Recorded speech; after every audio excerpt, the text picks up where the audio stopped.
हमारे जहाँ हमारे शरीर का जन्म हुआ वहाँ हाथी आया घूमने के लिए। हाथी आ जाते हैं गांव में, मांगते हैं, हाथी बाबा लेके डोलते हैं, तो हाथी आया।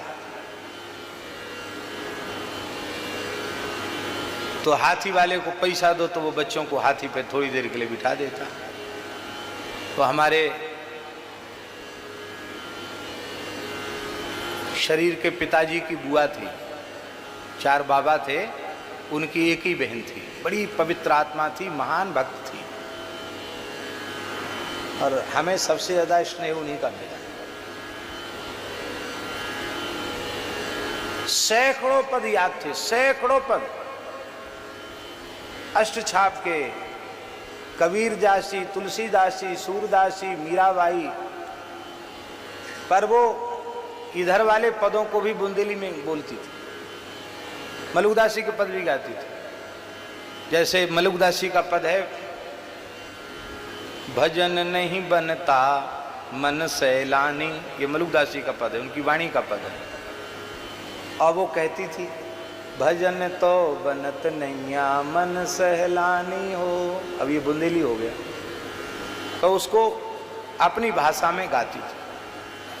और इतनी तीव्र स्मृति थी कि मैंने पूरे क्रमशः संपूर्ण भागवत उनको, पूरी कथा याद, शिव पुराण, तमाम पुराण, महाभारत, पता नहीं कैसी मेधा थी उनकी। और बचपन में उन जमानों में बहुत छोटी अवस्था में विवाह हो जाते थे। छोटी अवस्था में विवाह हो गया था, एक पुत्री का जन्म हुआ, उसके बाद पति उनके दिवंगत हो गए। जिस परिवार में विवाह हुआ था वो परिवार उस जमाने का करोड़पति था। इतने बड़े परिवार में 4 भाइयों में 1 बहन, और कोई कमी थी नहीं, इसलिए खूब अच्छे से अच्छा किया गया। लेकिन वो घर में रजोगुण का वातावरण था, धनाढ्य परिवार था। उन्होंने कहा, हम अपने भैयों के पास, अपने पिता के पास जाके रहेंगी, क्योंकि वहाँ का वातावरण पवित्र है। अपनी छोटी सी कन्या को लेके वो यहाँ आ गई। और आज तो सरकारी कानून बन गया बेटी को संपत्ति देने का, उस जमाने में कानून नहीं था। आज से लगभग ज़्यादा नहीं तो कम से कम 90 वर्ष से भी अधिक पुरानी बात होगी।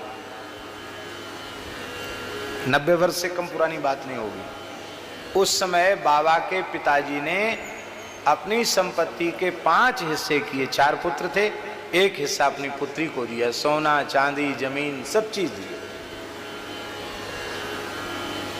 बोले ये हमारे मरने के बाद किसी के आश्रित नहीं रहनी चाहिए। फिर वो हमारे शरीर के बाबा के पास ही रही, सबसे बड़ी थी आयु में। तो वो पूज्य थी, इसलिए घर में भी पुरुषोत्तम मास होता तो कुछ लोग जीजी कहते थे, उनको लोग पुआ देते थे। उन पे बड़े पुआ इकट्ठे हरे। पुरुषोत्तम का महीना था, उद्यापन भया, बड़े पुआ इकट्ठे हरे। तो जीजी ने कहा, तुम क्यों रो रहे हो? हमने कहा, हमको हाथी पे बैठना है। अरे हाथी पे बैठना,